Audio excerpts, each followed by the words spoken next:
Tax payer, tax আমি দেব, you আর সম্মানিত করদাতা, আপনার সাথে আমার সম্পর্ক সেইভাবে। আমি কেন আপনার একটা বড় বড় নোটিশ দিয়ে আমি আমি কত কয়েকদিন আগে আমি একজন দেখছি সে লোকের কর হয় কিন্তু আড়াই কোটি টাকা কথা, তারে 2 দিন বা চিঠি দেওয়া দেবী করে আপনি এই জরিমানা সেই 18 কোটি টাকা করেন।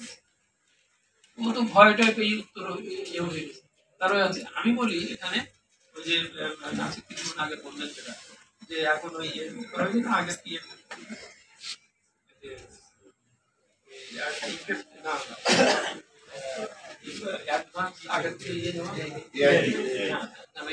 ব্যাপার আছে না, এইগুলোর ব্যাপারে আমি নাসিরের সাথে করে বলছি, প্র্যাকটিক্যাল কথা বলেছি। আপনারা প্রশিক্ষিত হন, আপনাদের কর্মচারীদের হ্যাঁ প্রশিক্ষিত হয়ে ইউ স্ট্রংলি স্ট্যান্ড আপ। আপনি বলবেন ওই অফিসারকে বলবেন ঠিক আছে আমার কত হয় আপনি হিসেব করেন, ওই আমাদের দাবি নামা দেন, আমি ওটা প্রোটেস্ট করবো, ওটা দেখে তারপর আপনার ওই গোলামলি করতে যাওয়ার পয়েন্টে গেলেই কিন্তু দুর্বলতা হয়ে যাচ্ছে, পরস্পরের দুর্বলতা হয়ে যাচ্ছে। স্ট্রং হতে হবে এবং আমরা যে সংস্কারে যে করছি আমরা কিন্তু এই মৌলিক কয়েকটা জিনিস বেশ করতে হবে, যে ট্যাক্স পেয়ারের এম্পাওয়ারমেন্ট, ট্যাক্স পেয়ারের যাতে এই ধরনের কোনো ইয়ে না হয় সেগুলো তাদেরকে দিতে হবে। আপনি একটা কেস ডিসপোজাল করার জন্য আপনার টাইম বেঁধে দেওয়া থাকবে। আমি একটা দরখাস্ত লিখে আপনার ভিতরে ভর্তি থাকলাম, তারপর 2 দিন পরে পরে আপনি ওইটা উত্তর দিলেন না, তারপর আর এসব হবে না। ইট ওয়াজ মাস্ট বি ট্রান্সপারেন্ট, এবং সেটা হলেই তখন এটা ইয়ে হয়ে যাবে। আর এআইটির ব্যাপারে ঠিকই বলেছে কি দ্যাট দ্য সেম টাইম এটা বুঝতে হবে আমি এআইটি যেটা দিয়েছি আমরা এটা খুব পরীক্ষা করে বলে দিয়েছি। আমার এআইটি হয়তো 100 কোটি টাকার থেকে আমি এআইটি 1 কোটি টাকা দিয়েছি, হ্যাঁ পার্সেন্টেজ আসে 10%, যাও যেটা দিয়েছি পরে যখন আমার ক্যালকুলেট করে দেখা যাবে যে আমার ট্যাক্স ওইটাই হয় না, তাই তো আমার ওই টাকাটা ফেরত পাওয়ার কথা। এই ফেরতের বিষয়টা আমাদের কেন সিস্টেমের ভিতরে এখনো এস্টাবলিশড হয়নি, এইটার ব্যাপারে আমরা বিশেষভাবে জোর দিয়েছি। কারণ তাহলে আমার এআইটি দিতে অসুবিধা নেই, কারণ আমি উৎপাদন পর্যায়ে এটা দিতেই যদি আমার খরচ ওখানেই বেড়ে যায়, আমার খুবই শর্ট হয়ে যায়, আমি ইভেন পরে যে ট্যাক্সটা পে করবো সেটার টাকাও যদি আমার না থাকে তাহলে তখন আমি কি করবো, এটা সেজন্য দুজনের ভিতরে এটার ব্যাপারটা হবে। আর এখানে আমরা যেটা স্টাডি বলে আমরা যেটা দেখেছি দুটো জিনিস আমাদের ইম্পর্টেন্ট করতে হয়েছে, আমরা তাদের সাথে বা দিচ্ছি।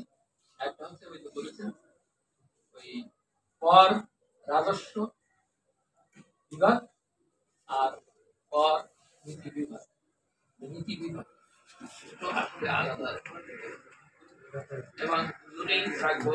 তারা তাদের যে আছে তাদের অভিজ্ঞতা অর্জন করেছেন, যদি বলবো বহুদিন যাবত এক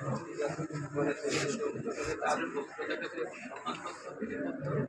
সুতরাং সেইটা করে দুটোকে আলাদা করলে এটা এটা আমি মনে করি এবং 24% কারণ ওই যখন আপনি এছাড়াও জারি করবেন তারপরে কনসিস্টেন্সি থাকবে না, কন্টিনিউটি থাকবে না। আমরা একটা কথা বলতে চাচ্ছি, আমরা সাজেশন দিয়েছি আজকে এই সভাতে, আমি খুব উপকৃত হচ্ছি যে আমরা অনেকগুলো মৌলিক সাজেশন পেয়েছি এবং এটা আমাদের আমরা যেটা বলছি যে কনসিস্টেন্সি এন্ড কন্টিনিউটি থাকতে হবে।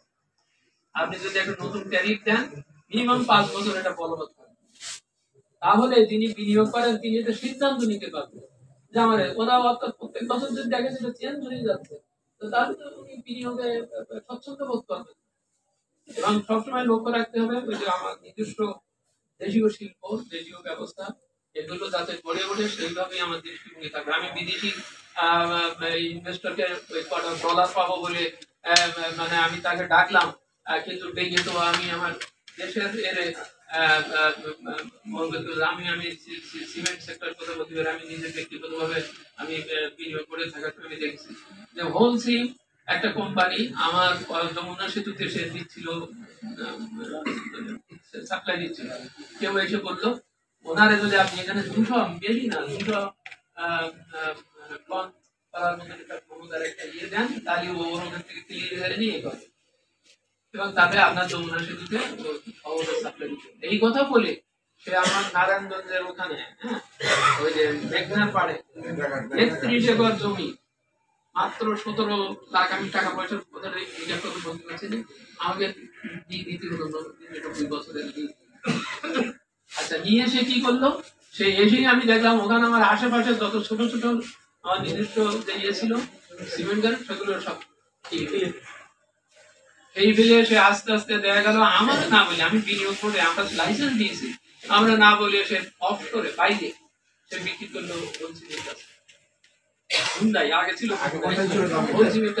আমি বললাম আমরা বললাম সিরিয়াস আমরা বললাম ওদের আমার তো সেই সময় রেজিস্ট্রেশনটা করতো, তাই তো আমি তারপর আমার কোনো পয়সা পড়ি না, টাকা বিক্রি করলেন ও ডলারে ইন্টারন্যাশনাল রেটে বিক্রি করতে আপনার জন্য আমার জমি কোম্পানিকে দিয়ে দিছি আর কি। আমাদের একদম মরহুম আর কি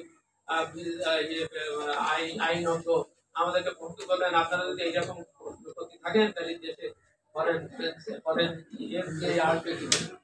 আমি বললাম ওই এফডি আমার দরকার নাই, যে এসে আমার ছোট ছোট মাছগুলো খেয়ে ফেলাচ্ছে, তারপরে সে ওখানে বসে বসে লেনদেন করতেছে আমার জমি। এইভাবে কি কথা বলে দিলাম আর কি বলবো, যাও আমি উদাহরণটা দিচ্ছি এই জন্যই যে আপনি দেখেন আমার দেশের দেখোটাই ভালো কোম্পানি বিদেশি আছে, তারা কিন্তু আমার দেশের থেকেই টাকা নিয়ে কথা ছিল, কিন্তু আমাদের ফরেন শিল্প নিজেদের পরিষ্কার লেখা আছে 3টে জিনিস বলে আমি ফরেন কারেন্সি ফরেন একটা হচ্ছে ফরেন কারেন্সি তারা আনতে হবে, 2 হচ্ছে টেকনোলজি, নতুন টেকনোলজি আনতে, তৃতীয় হচ্ছে শিল্প ঘন মানে কি শ্রম ঘন শিল্প হতে হবে, মানে আমার মানুষের চাকরির দরকার। কিন্তু যে কটা আমার এখানে বড় বড় হয়েছে এদের লোক সংখ্যা ওই গ্রামীণ লোক সংখ্যা ওই 470 জন, ও আমার দেশের লোকগুলো আরো বরং ঠিক একই অবস্থা আপনার এই সিগারেট, তারপরে আরো দেখেন আমার কিন্তু কোনো শ্রমঘন শিল্প কিন্তু বিদেশি হাত থেকে হয়, আর টাকাও সে আনে নাই, আমার এখান থেকে সিন্ডিকেট করে আমার ব্যাংকের থেকে লোন নিয়ে ওইটা দিয়ে সে পূরণ করে গেছে। আমি জাস্ট ওইভাবে